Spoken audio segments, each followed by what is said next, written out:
بسم اللہ الرحمن الرحیم فروع تتعلق بصلاۃ الجنازتی۔ آج جو ہمارا سبق ہے وہ ہے نماز جنازہ سے متعلق کچھ مسائل۔ نماز جنازہ کے سلسلے میں کچھ باتیں اس سے پہلے گزر چکی ہیں، تو اب اس سے متعلق کچھ مسائل ہیں۔ اذا صلی الولی علی المیت، کہ اگر ولی نے یعنی جو میت کا قریبی رشتہ دار ہے، اگر اس نے میت پر نماز جنازہ پڑھ لی، ادا کر لی، لا تعاد صلاۃ الجنازۃ علیہ، اب نماز جنازہ نہیں دہرائی جائے گی، یعنی نماز جنازہ دوبارہ نہیں پڑھی جائے گی، بلکہ چونکہ ایک بار جو ہے فرض کفایہ ہے نماز جنازہ ادا کرنا، وہ تو ساقط ہو گیا۔ اس کے سلسلے میں احناف کے علاوہ جو دوسرے حضرات ہیں ان کے نزدیک اس چیز کی گنجائش ہے کہ کئی بار نماز جنازہ پڑھی جا سکتی ہے، لیکن احناف کے ہاں ولی کی اجازت سے یا ولی نے اگر نماز جنازہ پڑھ لی تو پھر نماز جنازہ نہیں دہرائی جائے گی۔ ہاں، البتہ کبھی اگر ایسی صورتحال ہے کہ ایک شہر سے دوسرے شہر منتقل کرنا ہے تو ولی کو بہرحال نماز جنازہ ادا نہیں کرنی چاہیے، بلکہ وہ بعد میں نماز جنازہ ادا کرے۔ اذا دفن المیت بدون صلاۃ علیہ، اگر میت کو دفن کیا گیا بدون صلاۃ علیہ، بغیر نماز جنازہ پڑھے جانے کے، نماز جنازہ نہیں پڑھی گئی، میت کو دفن کیا گیا، صلی علی قبرہ ما لم یتفسخ، تفسخ یتفسخ کا معنی ہے پھول جانا، تو پڑھا جائے گا اس کی قبر پر جب تک کہ وہ پھول نہ جائے۔ تو یہ عام طور پر انسان کو اندازہ ہوتا ہے، بعض حضرات نے اس کو اس سلسلے میں کہا ہے کہ ایک مہینے کے آس پاس یا کئی دن تک اگر معلوم ہو جائے کہ نماز جنازہ نہیں پڑھی گئی ہے تو پڑھ لی جائے، لیکن زیادہ عرصہ ہو گیا تو پھر اب پڑھنے کی ضرورت نہیں ہے۔ باقی دعا تو کبھی بھی کہیں بھی کر سکتے ہیں۔ اذا تعددت الجنائز، اگر کئی جنازے ہوں، فالاولی ان یصلی علی کل جنازۃ علی حدۃ، تو بہتر یہ ہے ان یصلی علی کل جنازۃ، کہ ہر میت یعنی ہر جنازہ کی نماز الگ پڑھی جائے، الگ الگ۔ وَيَجُوزُ أَن يُصَلَّى عَلَى الْجَنَائِزِ كُلِّهَا مَرَّةً وَاحِدَةً، اور یہ بھی جائز ہے کہ جنازہ پڑھی جائے، تمام جو جنازے موجود ہوں نماز پڑھی جائے ان پر، یعنی جنازہ پڑھا جائے ان پر مرتن واحدتن، ایک ساتھ۔ اذا صلی الامام علی الجنائز کلها مرتن واحدتن، جب امام نے نماز جنازہ پڑھی ایک ساتھ ایک بار تو اس ترتیب سے رکھا جائے، وضعت الجنائز صفا طویلا قدام الامام، تو تمام جو جنازے ہیں ان کو رکھا جائے لمبی صف کی صورت میں قدام الامام، امام کے سامنے، تو ان میں اگر مرد ہے، بچے ہیں، عورتیں ہیں، تو ووضعت جنائز الرجال، امام سے قریب پہلے مردوں کے جنازے رکھے جائیں، ثم جنائز الصبیان، پھر عورتوں کے جنازے رکھے، بچوں کے جنازے رکھے جائے، ثم جنائز النساء، پھر عورتوں کے جنازے رکھے جائیں، یعنی اس ترتیب سے ان کے جنازے رکھے جائیں۔ المولود الذی وجدت به حیات حال الولادہ، کبھی ایسا ہوتا ہے کہ چھوٹے بچے کا انتقال ہو جاتا ہے تو کیا اس کا جنازہ پڑھا جائے گا یا نہیں پڑھا جائے گا؟ بہت سارے حضرات کا مسلک یہ ہے کہ اگر 4 مہینے کے بعد کبھی بھی کوئی بچہ پیدا ہو گیا، چاہے اس میں زندگی ہو یا نہ ہو، اس کی نماز جنازہ پڑھی جائے گی۔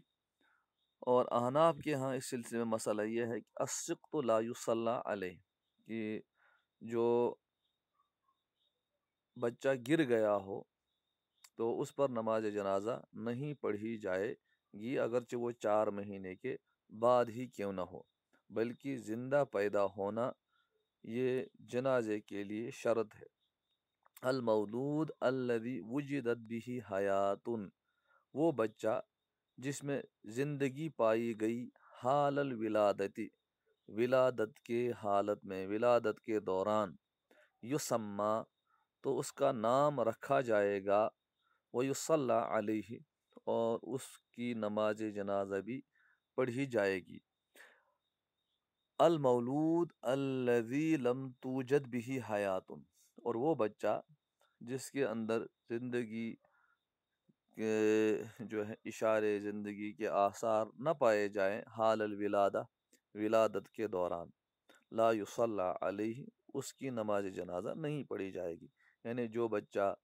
مردہ پیدا ہوا تو اس کی نماز جنازہ نہیں پڑھی جائے گی، بل یغسل، بلکہ اس کو غسل دیا جائے گا، وہ یلف فی ثوب، اور اس کو کپڑے میں لپیٹا جائے گا، وہ یدفن، اور دفن کیا جائے گا۔ اسی طریقے سے ایک مسئلہ ہے نماز جنازہ کا مسجد میں پڑھا جانا، تو دوسرے فقہا کے ہاں مسجد میں جنازہ پڑھنے کی گنجائش ہے، چنانچہ بہت سارے مقامات پر آپ نے اس طریقے سے دیکھا ہوگا، لیکن احناف کے ہاں ایسا کرنا مکروہ ہے،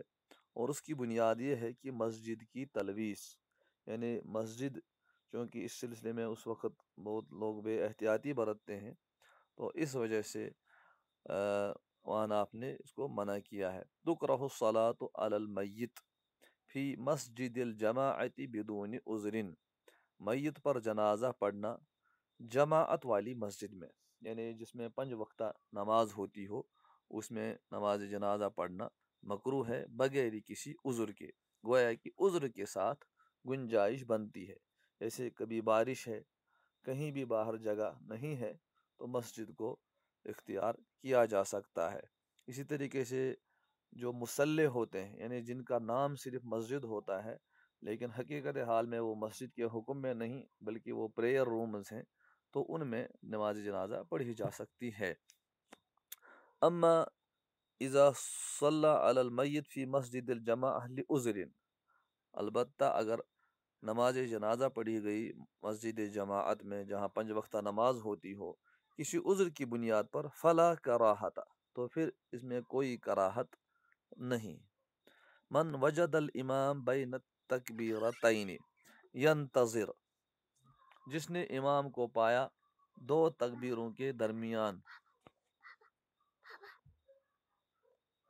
من وجد الامام بین التکبیرتین، جس نے امام کو پایا 2 تکبیروں کے درمیان، ینتظر، یعنی جو شخص اس وقت آیا جبکہ جنازہ شروع ہو چکا تھا، تو کس طرح جڑے گا؟ ینتظر، وہ جو ہی آیا انتظار کرے گا، حتی اذا کبر الامام، یہاں تک کہ جب امام اللہ اکبر کہے دوسری بار، یعنی اگر دوسری تکبیر کے بعد جڑا ہے تو تیسری تکبیر، پہلی والی کے بعد جڑا ہے تو دوسری تکبیر، یقتدی بالامام، تو اس وقت وہ اللہ اکبر کہہ کر کے امام کے ساتھ جڑ جائے گا، وَيُتَابِعُهُ فِي دُعَائِهِ، اور اس کی دعا میں اس کی متابعت کرے گا، ثُمَّ يَقْضِي مَا فَاتَهُ مِنَ التَّكْبِيرَاتِ، پھر جو ہے جو چیزیں اس سے چھوٹ گئی ہیں، چونکہ صرف تکبیرات چھوٹ گئی ہیں تو تکبیرات کو بعد میں وہ پورا کرے گا۔ من فاتہ بعض التکبیرات مع الامام، جس سے بعض تکبیرات چھوٹ گئیں، مع الامام، امام کے ساتھ، یقضی ما فاتہ، تو وہ ان کو پورا کرے گا جو چھوٹ گئی ہیں، قبل ان ترفع الجنازہ، جنازے کے اٹھائے جانے سے پہلے، یعنی آخر پر وہ صرف اللہ اکبر کر کے ان تکبیرات کو پورا کرے گا اور سلام پھیرے گا۔ من حضر بعد تکبیرۃ الاحرام قبل التکبیرۃ الثانیہ، اگر کوئی شخص فوراً حاضر ہوا ہے جبکہ ابھی پہلی تکبیر ہو چکی تھی، من حضر بعد تکبیرۃ الاحرام، جو حاضر ہوا تکبیر تحریمہ کے فوراً بعد، قبل تکبیرۃ الثانیہ، دوسری تکبیر سے پہلے، یقتدی بالامام، تو وہ امام کی فوراً اقتدا کرے گا، ولا ينتظر التکبیرۃ الثانیہ، اور دوسری تکبیر کا وہ انتظار نہیں کرے گا۔ من حضر بعد التکبیرۃ الرابعہ قبل السلام، ایک شخص اس وقت حاضر ہوا جبکہ 4 تکبیرات ہو چکی تھیں سلام سے پہلے، تو گویا کہ جنازے کے سارے ارکان مکمل ہو چکے ہیں، تو اب اس کے لیے جڑنا ممکن نہیں ہے، بلکہ فاتت ہو الصلاۃ، تو نماز جنازہ اس سے فوت ہو گئی۔ اسی طریقے سے ایک مسئلہ آتا ہے خودکشی کا، اگر کسی نے خودکشی کی تو اس کا جنازہ پڑھا جائے گا یا نہیں پڑھا جائے گا، تو اس کے سلسلے میں الذی انتحر یغسل، جس نے خودکشی کی تو اس کو غسل دیا جائے گا، ویصلی علیہ، اور اس کی نماز جنازہ بھی پڑھی جائے گی۔ البتہ جو ذمہ دار قسم کے لوگ ہیں علاقے میں، جیسے امام ہے، جامع امام ہے، اس طریقے سے جو افراد ہوتے ہیں، تو انہیں بہرحال اس طرح کے جنازوں میں شرکت نہیں کرنی چاہیے، تاکہ اس طرح کے کام کی حوصلہ شکنی ہو، اور ان سے جو ہے لوگوں کو بھی اس سلسلے میں فکر ہو کہ اس جنازے میں اس طرح کے لوگ شریک نہیں ہوئے، تو اس طرح کا کام بہرحال ایک غلط کام ہے، اگرچہ اس سلسلے میں الگ سے بھی کام کرنے کی ضرورت ہے۔ لا یصلی علی مقتول کان یقتتل عن عصبیۃ، ایک مسئلہ یہ ہے کہ اس شخص پر نماز جنازہ نہیں پڑھی جائے گی جس کو مارا گیا۔ کیوں مارا گیا؟ کان یقتتل عن عصبیۃ، جو عصبیت کی بنیاد پر لڑتے لڑتے مارا گیا، یعنی جو عصبیت، کسی عصبیت کا ساتھ دیتے ہوئے